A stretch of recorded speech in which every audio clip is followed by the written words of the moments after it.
একটা পাগল সামনে এভাবে মারছেন? মারবে না, আমার মেয়ের হাত থেকে চিপস কেড়ে খাচ্ছে, ওকে উচিত শিক্ষা দেওয়া দরকার। উচিত শিক্ষা?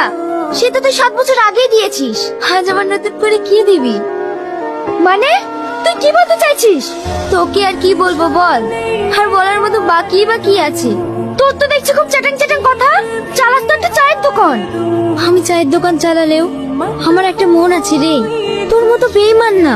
ওর তোকে আমি বলিনি তোর যা লাগবে আমার দোকান থেকে নিবি? চলো, দেরি হয়ে যাচ্ছে। হ্যাঁ হ্যাঁ চলো। ওই পাগলটা কে, আর ওর জন্য বা পল্লবী আমাকে এত অপমান করলো কেন? না, ব্যাপারটা আমাকে জানতেই হবে।